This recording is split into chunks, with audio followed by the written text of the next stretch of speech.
Hello students, welcome back. Today we are going to discuss on the theory of comparative cost advantage. In last lecture we already discussed the absolute cost theory. So in international trade there are so many theories. So in last lecture we discussed on a absolute cost theory and today we are going to discuss on comparative cost advantage theory.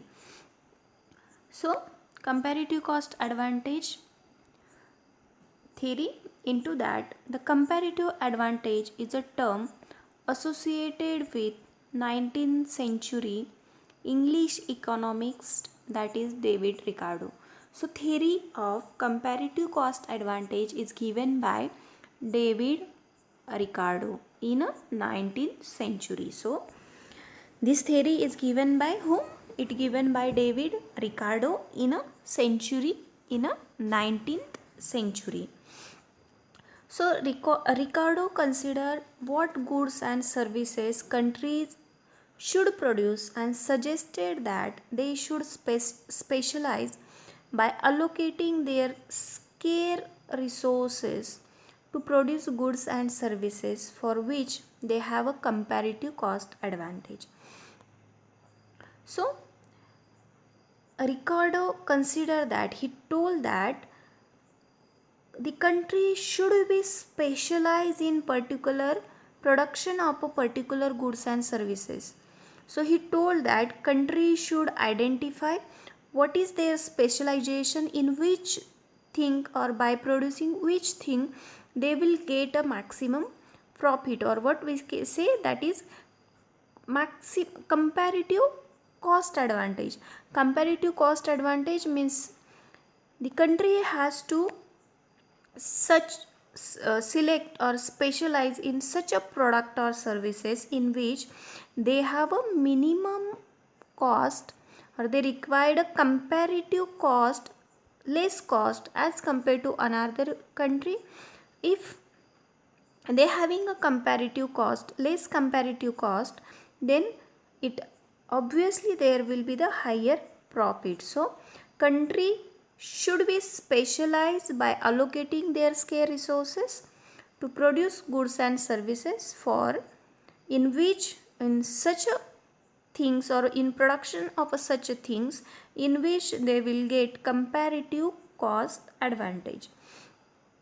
So in a cost advantage there are absolute cost advantage and comparative cost advantage. So absolute cost advantage we already discussed in last lecture, and today we will discuss on comparative cost advantage.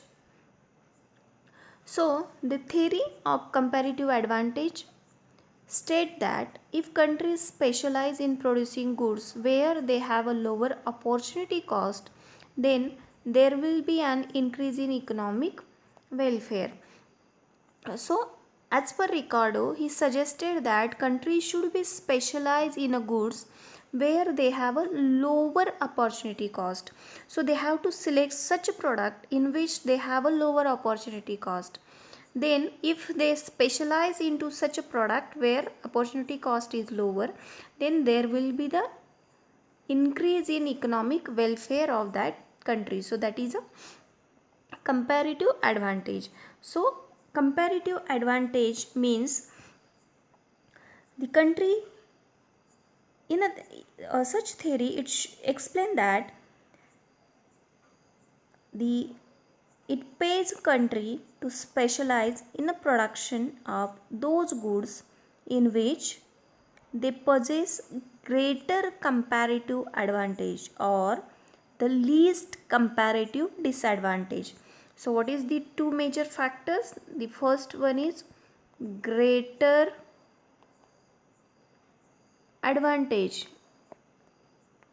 Which advantage? Comparative advantage. Otherwise they have to least disadvantage. So what they have to select? They have to select either greater comparative advantage or least disadvantage. So countries should have specialized in such a goods where they will receive greater comparative advantage, otherwise least disadvantage. So this is a comparative advantage theory. So the comparative advantage was first described by David Ricardo, as we already discussed, in 19th century. So it's in a year 1817 in his book on the principles of political economy and taxation. So this term first time used by the Ricardo in his book, which written on principles of political economy and the taxation. So we'll discuss the comparative advantage through example. Suppose there are two countries. There are two countries, UK and India. They both produce textile and books, and they relate. So the level of production is shown in table.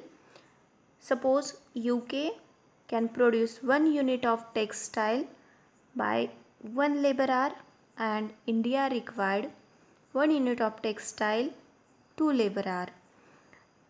UK can produce 4 books in 1 labor hour, and India can produce 3 books in 1 labor hour. So total textile, that is 3, and books, that is 7, both by the UK and India. So to produce 1 unit of textile, the opportunity cost for UK to produce 1 unit of textiles, the opportunity cost of 4 books. So for example, suppose UK required to produce 1 unit of textile, they have to sacrifice 4 units of books. That means there is a 4 unit is a opportunity cost for UK to produce 1 unit of textile. And in India has a comparative advantage in producing textile because it has lower opportunity cost to producing a textile. The UK has comparative advantage in producing books because in a one unit the UK can produce 4 books. Means if 1 labor hour, UK can produce 1 textile unit and 4 book units. So UK has a comparative advantage in production of books, and in 1 labor hour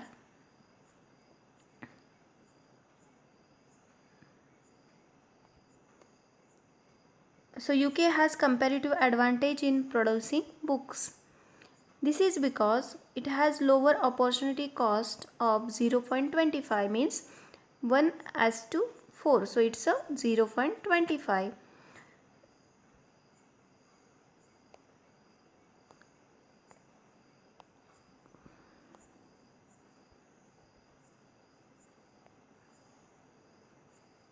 And India, it is 2:3, that is 0.66. So in a specialization and trade, if each country has now specialized in one goods, suppose UK has opportunity in a production of books and India has a production of textile. So the total output of both goods has increased. That is, in textile that is 4 and in book that is 8. So by trading the surplus books and textile, India and UK can enjoy higher quantities of goods. There are many examples of comparative advantage in real world. For example, Saudi Arabia in oil, New Zealand in butter, USA in soybeans, and Japan and cars. So these are the examples of comparative advantage. So Student, in simple, comparative advantage means the country has to compare its two products and they have to select or they have to specialize in such a product in which they have a maximum profit, in which they have a minimum opportunity cost. And if they specialize in that thing, they have to export that thing with the country and import from that country, through which they have a comparative disadvantage. So they have to focus on comparative advantage product and they have to import a product from comparative disadvantage goods. So that is a simple theory of comparative advantage. So in this theory there are some assumptions. The first assumption, that is the labor is the only factor of production. Same assumption we discuss in a absolute cost theory. The only one factor is considered in this theory and that factor of production is labor. So only labor is considered. Then all labor units are homogeneous. That means the capacity or efficiency of every labor is same. There is no highly skilled employee or not an unskilled employee. Everyone or every unit can produce the same goods. He has the same efficiency. Since there is a single factor of production, the commodities are produced at constant cost. So according to this theory, the assumption is the cost of production is a constant. Then constant cost, the prices are determined by supply and the changes in demand have no effect on them.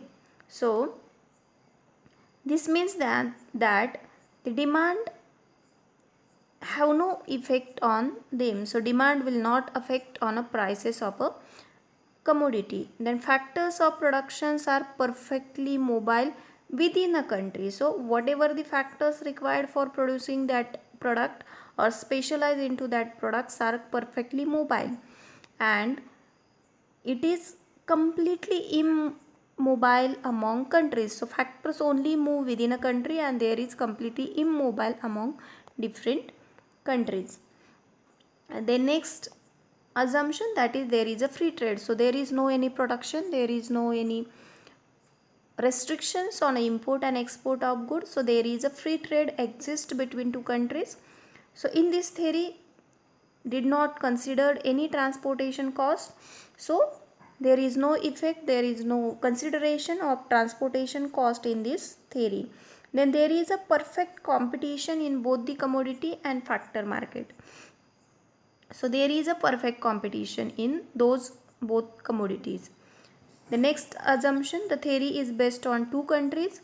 So two commodity model. So it based on two country, two commodity and single factor of production. Then two countries have common monetary standards and the quantity theory of money is considered valid. So these are the different assumptions given in this theory. The next point, that is a criticism about comparative advantage, cost of trade. The first criticism, that is cost of trade. To export goods in India imposes transportation cost. So as we discussed in the assumption, there is no transportation cost, but without transportation there is no any export and import. So that is a criticism of comparative advantage theory. Then external cost of trade. Exporting goods leads to increased pollution from air freight and can contribute to environmental cost. So in an external cost there is not any consideration of environmental cost but which arise in a exporting of a commodity. So there is a external cost, there is a environmental cost which have to bear but it not considered in a model of comparative cost advantage. And then diminishing return or diseconomies of scale. So specialization means a country will increase the output of one particular good, right? And they will focus on that good.